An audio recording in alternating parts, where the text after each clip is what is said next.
오늘 주실 하나님의 말씀은 사도행전 9장 1절에서 19절 말씀까지 한 절씩 교독하겠습니다. 사도행전 9장 1절에서 19절 말씀입니다.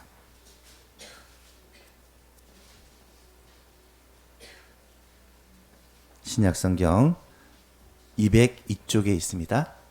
사도행전 9장 1절부터 19절까지 교독합니다. 사울이 주의 제자들에 대하여 여전히 위협과 살기가 등등하여 대제사장에게 가서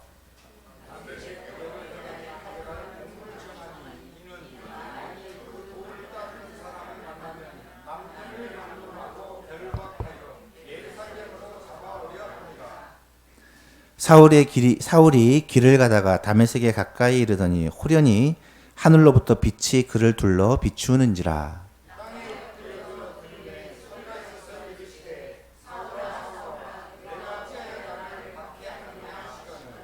대답하되 주여 누구시니까 이르시되 나는 내가 박해하는 예수라.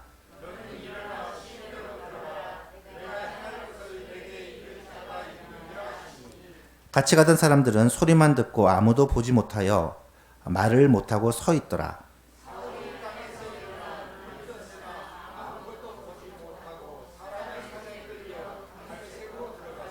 사흘 동안 보지 못하고 먹지도 마시지도 아니하니라.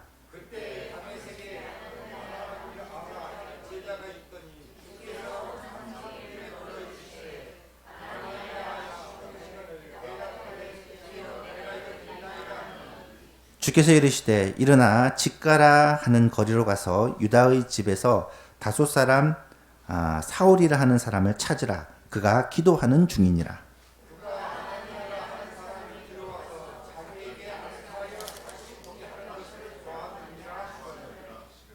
아나니아가 대답하되 주여 이 사람에 대하여 내가 여러 사람에게 듣사온즉 그가 예루살렘에서 주의 성도에게 적지 않은 해를 끼쳤다 하더니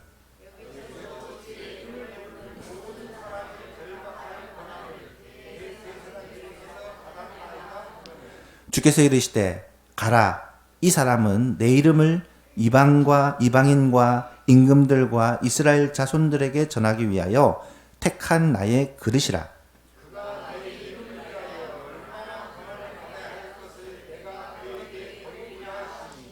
아나니아가 떠나 그 집에 들어가서 그에게 안수하여 이르되 형제 사울아 주 곧 내가 오는 길에 나타나셨던 예수께서 나를 보내어 너로 다시 보게 하시고 성령으로 충만하게 하신다 하니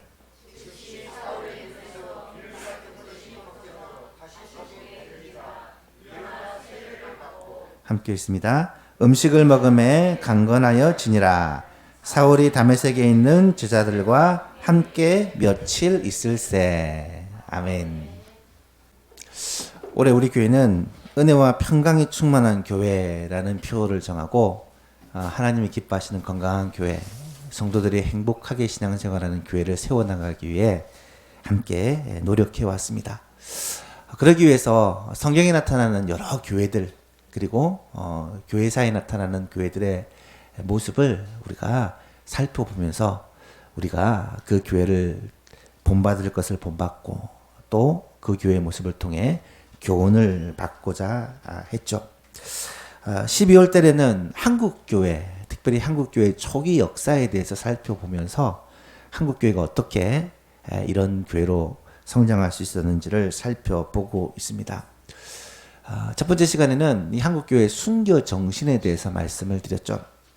선교사님이 처음 한국에 와서 복음을 전할 때 많은 순교의 피가 이 땅에 뿌려졌고 그 순교의 열매가 오늘날 한국교회다라고 말씀드릴 수 있습니다. 일제치하에서 정말 많은 성도들이 신사참배를 거부하고 끝까지 믿음을 지키기 위해 옥고와 생명까지 잃는 일들이 많이 있었습니다. 지금도 북에서는 공산치하에서 말 그대로 목숨을 걸고 신앙을 지키는 사람들이 많이 있죠. 우리 고신교단은 우리 신앙 선배들의 순교 신앙을 물려받은 교단이다라고 말할 수 있습니다. 그래서 우리의 생명을 걸고라도 이 신앙을 바르게 지키고 오늘 우리도 하나님의 말씀에 입각하여 순교적인 삶을 살고자 하는 그런 신앙의 표본과 목표가 있다라는 사실을 다시 한번 기억해야 할 것입니다. 두 번째 시간에는 정직한 교회라는 제목으로 말씀을 나누었습니다. 교회가 정직한 것은 당연한 것 같지만 이 정직성을 지키는 것이 쉽지 않다라는 것을 우리는 알고 있습니다. 교회의 정직성의 회복은 한국 교회 부흥의 원동력이었다라고 말씀을 드렸습니다. 교회가 정직성을 회복하니까 복음이 온 나라에 전파되었고, 특별히 한국 교회사에 엄청난 영향력을 주었던 평양 대부흥운동은 자신의 죄를 깨닫고 회개하고 거짓에서 돌이킴으로 말미암아 시작된 부흥운동이었다라고 말씀을 드렸습니다. 참 안타까운 것은 교회의 정직성이 무너지니까 교회도 함께 무너져 내리고 있다는 것입니다. 전 세계 선교 역사에서 유례를 찾아볼 수 없는 초고속 성장을 이루었던 한국 교회가 왜 지금은 몰락에 가까운 마이너스 성장을 계속하고 있을까? 여러 이유가 있겠지만 가장 중요한 이유 중 하나가 이 교회가 순결하고 정직한 그리스도의 신부로서의 역할을 감당하지 못하기 때문이 아닌가라는 생각을 합니다. 오늘날 교회는 반드시 정직성을 회복해야 됩니다. 순결한 교회, 깨끗한 교회가 되어야 된다는 말이죠. 오늘은 세 번째로 한 사람의 중요성에 대해서 말씀을 나누고자 합니다. 시대마다 하나님의 손에 붙들려서 쓰임을 받은 한 사람이 있었습니다. 초대 예루살렘 교회에서는 이 사도 베드로가 특별히 하나님의 손에 붙들려 쓰임을 받았죠. 오순절 성령 강림 때 성령 충만을 받은 베드로는 예수님의 제자들 가운데서도 특별히 지도자로서, 초대 예루살렘 교회 지도자로서 엄청난 영향력을 미치는 인물이 됩니다. 그가 본래부터 그런 것은 아닙니다. 예수님이 십자가에서 죽으실 때만 해도 예수님을 모른다고 3번이나 부인하고 맹세하고 저주까지 하면서 주님을 배반했던 사람입니다. 그럼에도 불구하고 그는 성령 충만을 받고 나서 완전히 새 사람이 되죠. 한번 복음을 전하니까 3,000명이 회개하고 돌아오고, 또 복음을 전하니까 5,000명이 회개하고 돌아오는 능력의 사도가 되어졌다라는 사실을 알 수 있습니다. 또한 이 복음이 전 세계로 퍼져나갈 때 하나님께 귀하게 쓰임받은 사람이 바로 사도 바울입니다. 오늘 본문의 말씀을 보니까 하나님께서 사울을 부르셔서 하나님의 일꾼으로 세우시는 장면이 나타납니다. 하나님은 사도 바울을 하나님의 일꾼으로 세우시기 위해 무명에 가까운 아나니아라는 제자를 사용하십니다. 10절에 보니까 그때 다메섹에 아나니아라는 제자가 있더니 주께서 환상 중에 불러 이르시되 아나니아야 하시거늘 대답하되 주여 내가 여기 있나이다 하니, 아나니아라는 이름은 여호와는 은혜로우시다, 하나님께서 보호하신다라는 뜻을 가진 이름입니다. 당시 유대에서 굉장히 흔한 이름이죠. 사도행전만 해도 이 아나니아라는 이름이 동명이인이 아니라 동명사인 4명이나 나타날 정도로 흔한 이름입니다. 11절 12절에 주께서 아나니아에게 말하기를 일어나 직가라고 하는 거리로 가서 유다라는 사람의 집에 5 사람 사울이라 하는 사람을 찾으라. 그가 지금 기도하는 중이다. 그가 아나니아라는 사람이 들어와서 자기에게 안수를 하고 다시 눈을 떠서 보게 하는 그 환상을 미리 보았다라고 전해줍니다. 아나니아는 사도도 아니고 선지자도 아닙니다. 다메섹 조그만한 시골에 살고 있던 무명 성도입니다. 성경의 다른 곳에 이 아나니아에 대한 언급이 전혀 없는 것으로 보아 특별히 교회 안에 영향력을 미치는 인물은 아니었다라는 것을 알 수 있습니다. 그런데도 하나님께서는 이 사울의 눈을 뜨고 사울을 이방인을 위한 사도로 세우기 위해 이 아나니아를 그에게 보냈다라는 것입니다. 이 말은 이 아나니아는 참된 주님의 제자였고 또 말씀과 기도로 주님과 늘 교제하는 사람이었기 때문에 주님의 음성을 분별하고 그 음성대로 순종할 수 있는 그런 사람이었다는 말입니다. 무엇보다 중요한 사실은 이 아나니아가 사울을 잠시 만났을 뿐인데 이 사울이 이 다메섹 도상에서 주님을 만나고 이 아나니아를 통해서 분명한 사명을 받음으로 말미암아 완전히 새 사람이 되었다라는 사실입니다. 여러분, 오랜 세월을 만나도 아무런 영향력을 끼치지 못하는 사람이 대부분이죠. 예수를 오래 믿어도 아무런 변화를 경험하지 못하는 사람들이 참 많습니다. 하지만 짧은 시간 만나도 큰 변화를 경험하는 사람이 있고, 짧게 믿어도 하나님 앞에 헌신된 일꾼으로 세워지는 사람도 있다는 것이죠. 예수님 말씀 그대로 나중된 자가 먼저 되고 먼저 된 자가 나중되는 일이 신앙 세계에서는 많이 일어나고 있습니다. 사랑하는 여러분, 나는 과연 하나님 앞에 어떤 성도일까? 아나니아는 무명의 제자였지만 하나님께서 쓰시는 사람이었고, 이 아나니아를 통해서 하나님은 사울을 바울로 세우시고 하나님의 복음을 위한, 이방인들을 위한 일꾼으로, 하나님의 사도로 세우시는 그러한 장면이 오늘 본문에 나타나고 있다는 사실이죠. 우리가 대단해서, 능력이 있어서, 어떤 직분이 있어서 쓰임받는 사람이 될 수도 있지만, 무명의 그냥 한 성도일 뿐일지라도 하나님께서 우리를 통하여 일하시면 하나님께 귀히 쓰임받는 아나니아 같은 일꾼이 될 수 있음을 믿으시기 바랍니다. 우리의 소망교회 모든 성도들이 아나니아처럼 평소 때 늘 주님을 사랑하고 말씀을 사모하고 주님과 기도로 교제함으로 영적으로 깨어있어 주님이 쓰시고자 할 때 언제든지 주님의 일하시는 통로로 쓰임받을 수 있는 그런 복된 성도들이 될 수 있기를 예수님의 이름으로 축복합니다. 아나니아는 주님께 말씀을 받습니다. 뭐라고 말씀을 받습니까? 직가라는 곳으로 가서 사울이라는 사람을 찾아서 그에게 하나님의 말씀을 전하라는 것입니다. 아나니아가 이때 대답을 합니다. 주여, 이 사람에 대해서, 사울에 대해서 내가 들었는데 그 사람은 예루살렘에서 주의 성도들을 굉장히 핍박한 사람이라고 합디다. 뿐만 아니라 지금 이 다메섹에 온 것도 예수 믿는 사람들을 결박하여 옥에 가두고자 대제사장으로부터 권세를 받아서 온 것이라고 합니다. 그런데 그 사람에게 가서 이 말씀을 전하라니요. 그렇게 대답을 한 거죠. 그때 예수님이 뭐라고 대답하십니까? 가라. 이 사람은 내 이름을 이방인과 임금들과 이스라엘 자손들에게 전하기 위하여 택한 나의 그릇이다. 그가 내 이름을 위하여 얼마나 많은 고난을 받아야 될지를 내가 그에게 보여줄 것이다.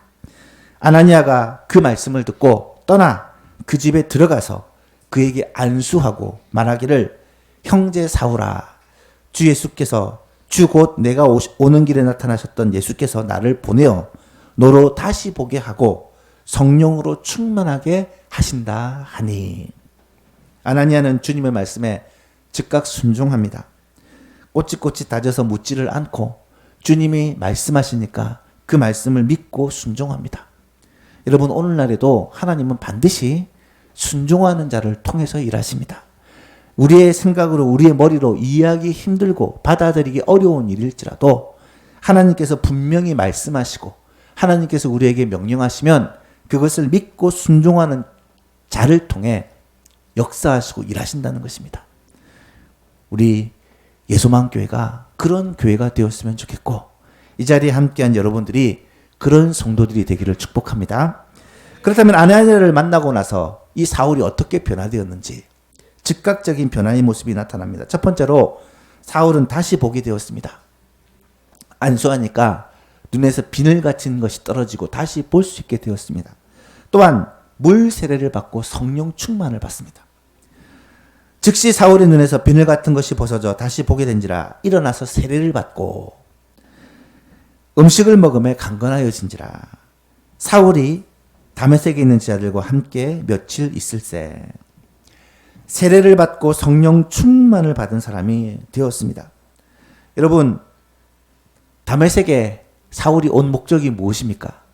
다메섹에 있는 성도들, 예수 믿는 사람들을 잡아다가 옥에 가두고 그들을 해하려고 왔는데, 지금 눈이 떠지고 영적인 눈이 떠지고 예수님을 믿고 세례를 받고 성령 충만을 받으니까 뭘 하고 있습니까? 다메섹에 있는 성도들과 교제를 하고 있습니다. 여러분, 놀라운 반전입니다. 하나님의 역사에는 항상 이런 반전이 있다라는 사실을 우리는 알게 됩니다. 두 번째로 사울은 주님으로부터 새로운 사명을 받게 됩니다. 15절 16절을 보니까 주께서 이르시되 가라, 이 사람은 사울은 내 이름을 이방인과 임금들과 이스라엘 자손들에게 전하기 위하여 내가 택하여 세운 나의 그릇이다. 그가 내 이름을 위하여 얼마나 많은 고난을 받아야 할지를 내가 그에게 보일 것이다. 여러분, 하나님께서 사울을 찾아오신 목적이 뭐냐? 이 사명을 주시기 위함입니다. 이방인의 사도로 복음을 전하기 위하여 생명을 걸고 헌신하는 자로, 헬라어와 헬라 문학과 로마 시민권을 가진 이 사울이 이방인들에게 복음을 전하기 위한 그런 모든 면에서 적임자였기 때문에 하나님은 이 사울을 부르시고 변화시켜서 하나님의 일꾼으로 사용해 주셨다라는 사실입니다. 바울은 이 주의 복음을 위해 얼마나 많은 고난을 받아야 될지를 하나님이 그에게 보여주셨고, 그 고난에도 불구하고 끝까지 사명을 감당하는 헌신된 일꾼이 되었다라는 것입니다. 가장 큰 핍박자가 가장 큰 헌신자로 변화되어 주님께 쓰임을 받았다는 것이죠. 한 사람의 변화가 여러분 이렇게 중요합니다. 교회 역사를 쭉 공부하다 보니까 하나님의 손에 붙들려서 쓰임받는 한 사람들이 시대마다 있었다는 사실을 우리는 알게 됩니다. 하나님이 일하시는 통로가 된 사람은 사실은 너무 복된 사람입니다. 저는 우리의 소망교회가 이 자리에 계신 여러분 한 사람 한 사람이 정말로 그렇게 귀하게 쓰임받는 분들이 되셨으면 좋겠습니다. 한국교회가 처음 세워져 갈 때도 마찬가지입니다. 특별히 1907년 평양 대부흥운동을 위해 귀하게 쓰임받은 한 사람이 있습니다. 여러분도 아마 들어보셨겠지만 길선주 목사님이라는 분이죠. 지난주에도 말씀드렸지만 1907년에 평양 장도연 교회를 출발로 해서 한국 교회는 물론이고 한국 사회를 완전히 바꾸어 놓은 엄청난 부흥운동이 일어나게 됩니다. 평양 대부흥운동이라고 흔히 말을 하는데요. 이때 이 길선주 목사님이 너무나도 귀하게 하나님께 쓰임을 받습니다. 당시 길선주 목사님은 목사가 아니고 장로였고 신학교를 다니는 전도사였습니다. 평양 대부흥운동이 일어나기 한 해 전인, 얼마 전인 1906년 9월, 1907년 1월에 일어났으니까 한 5개월 정도 전입니다. 평양 장도연교에서 당시 유명한 부흥사였던 존 스톤 목사님을 모시고 사경회를 가진 적이 있습니다. 여기서 그는 1904년에 있었던 웨일즈 그리고 인도의 부흥운동에 대해 들었습니다. 1903년부터 4년, 5년까지 전 세계의 부흥운동들이 일어나고 있었던 때입니다. 웨일즈 부흥운동의 주역이었던 이반 로버츠라는 사람처럼 나도 하나님께 부흥의 도구로 쓰임받기를 원합니다. 라는 기도 제목이 생겼고, 그때부터 길선주 장로님은 하나님 앞에 기도하기 시작했습니다. 뜻이 있어서 그는 신학을 공부하였고 부흥 강사로 복음을 전하는 일을 시작하게 됩니다. 1907년 1월 2일부터 15일까지 2주 동안 이 평양 장대영 교회에서 평안남도 도사경에, 지난주에 말씀드렸듯이 평양에 있는 사람 말고 시골에 있는 사람들을 모아 사경회를 하게 됩니다. 14일 저녁 마지막에서 두 번째 집회죠. 14일 저녁에 헌트 선교사가 말씀을 전하고 이기람 선교사가 통성기도를 요청하는데, 이때 다른 날과 다르게 성령의 강력한 역사가 나타나는 것을 모두가 알게 됩니다. 통성기도가 전날과 다르게 엄청나게 뜨거웠고, 통성기도가 끝난 후에 집에 돌아가실 분은 돌아가시라고 하고 남은 사람들이 더 기도하자라고 했는데, 이때 600명 정도가 1000명 정도 중에 400명이 돌아가고 600명 정도가 남아 끝까지 기도를 합니다. 새벽 2시까지 기도회가 이어지는데, 사도행전 이후 가장 강력한 성령의 역사로 평가되고 있는 이 평양 대부흥운동이 이 모임에서 시작이 되는 것입니다. 마치 오순절 성령 강림의 역사처럼 성령의 강력한 임재가 600명의 남자 성도들에게 임하였고, 그 600명은 회개를 동반한 하나님의 임재를 경험하게 됩니다. 모든 사람이 하나님의 역사를 부인할 수 없을 정도로 강력하게 체험하게 됩니다. 이때 이 회개운동의 첫 포문을 연 사람이 바로 길선주 장로입니다. 길선주 장로는 신학생이고 교회의 지도자였는데 기도하는 가운데 1년 전 자신의 친구의 재산을 정리하다가 당시 100달러 정도의 굉장히 큰 거금이었다고 해요. 거금을 자신이 슬쩍 착복한 일이 있었는데 그것이 생각이 난 거예요. 성령께서 그의 심령을 비추니까 도저히 견딜 수 없었고 길선주 장로는 그 자리에서 자신이 하나님의 은혜와 역사를 막은 아간과 같은 죄인이다라고 하나님 앞에 엎드려 구르며 회개하고 공적으로 고백하였습니다. 이것이 마치 뇌관에 불을 당기는 것처럼 모든 회중들에게 옮겨지기 시작했고 모든 성도들이 자신의 죄를 회개하고 하나님 앞에 통회 자복하며 부르짖기 시작합니다. 이 현장에 있었던 조지 맥쿤이라는 사람은 성령의 임재의 모습을 보고 너무 흥분하여 미국 북장로교회 총무에게 편지를 써서 보낸 것이 지난주에 우리가 살펴보았던 편지였습니다. 그리고 마지막 날인 15일 저녁 마지막 집회는 집회가 시작되기 전부터 영적인 분위기가 이전과 완전히 달랐다고 합니다.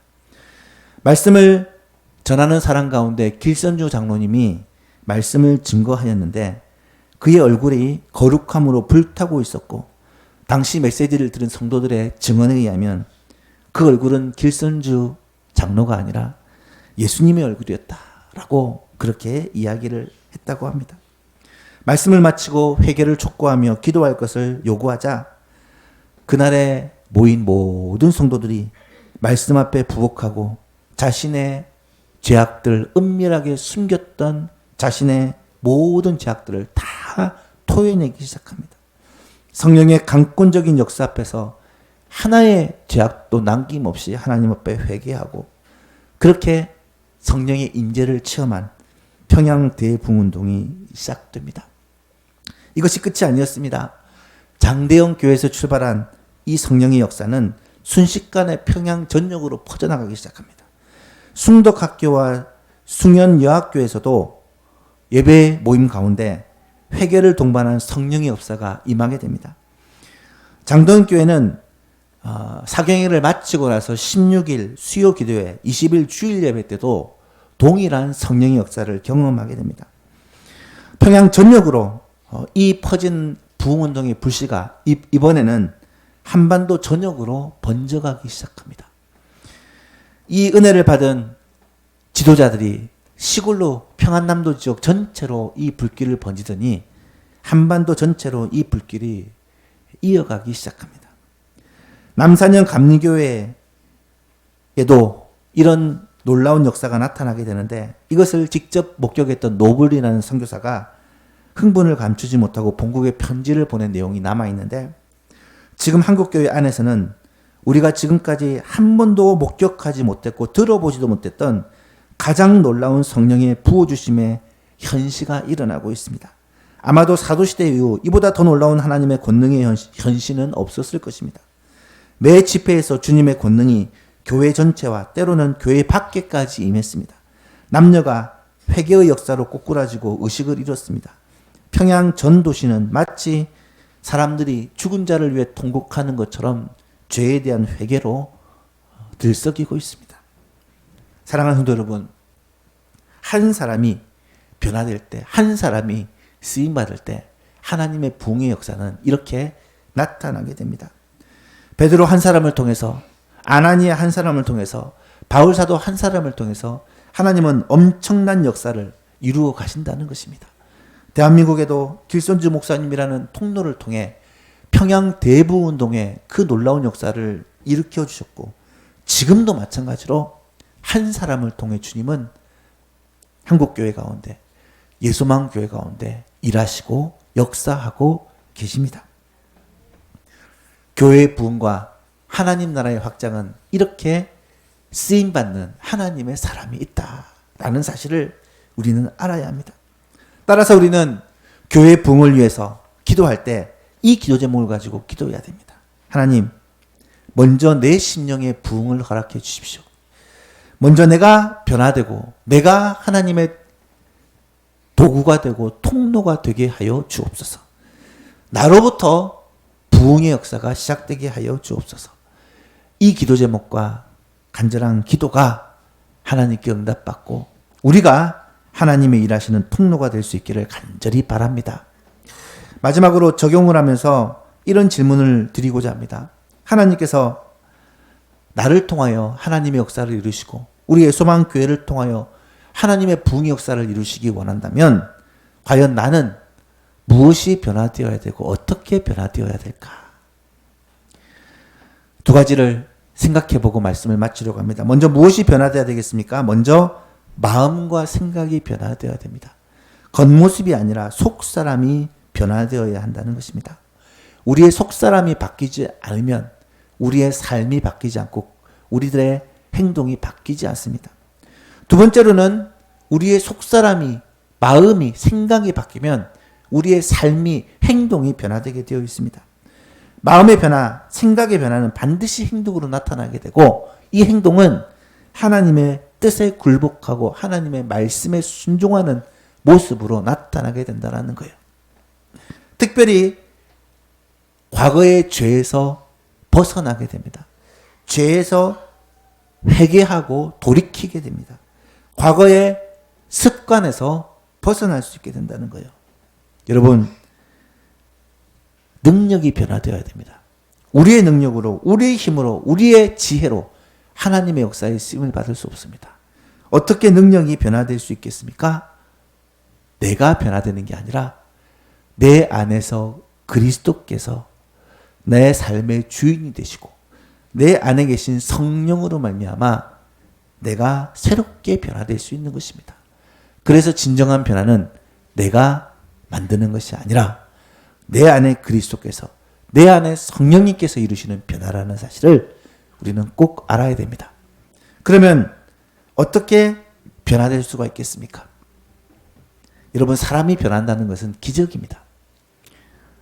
나이가 좀 드신 분들은 아마 공감하실 것입니다. 사람은 정말 안 변합니다.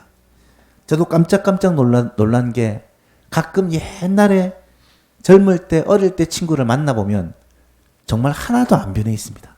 생긴 것은 변하지만 그 사람의 성격, 그 사람의 스타일, 그 사람의 행동은 참 안 바뀝니다. 여러분, 생각도 안 바뀌고 가치관도 안 바뀌고 그 사람의 습관도 참 바꾸기가 힘듭니다. 그래서 우리를 변화시킬 수 있는 것은 오직 성령의 능력밖에 없다는 사실을 인정해야 합니다.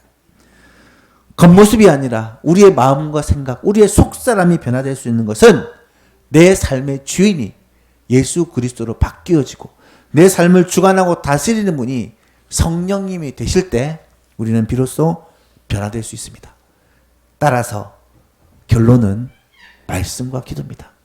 내가 변화되기 위해서는, 내 속사람이 변화되기 위해서는, 내가 하나님 앞에 새로운 사람으로 바뀌기 위해서는 결국 하나님의 말씀과 기도라는 하나님의 방법으로 변화될 수밖에 없다라는 것입니다.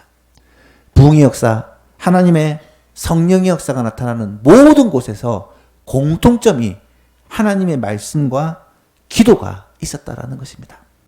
말씀과 기도 외에 다른 방법이 있다면 그 방법을 찾고 우리가 추구할 것입니다만, 성경을 읽어보시고 교회사를 공부해보시면 항상 변화는 하나님의 말씀을 듣고 그 말씀을 순종하는 데서, 하나님의 말씀을 붙들고 기도하는 데서 출발했다는 사실을 알고 있습니다. 사랑하는 예수만교인들 여러분, 한 해를 마무리하고 새해를 시작하는 중요한 때에 우리는 있습니다. 이제 4층 예배당, 새 예배당을 시대가 시작되는 매우 중요한 시기에 있습니다. 예수만교회가 6년이 지났고 이제 7년의 시작을 알리는 중요한 시점에 있습니다.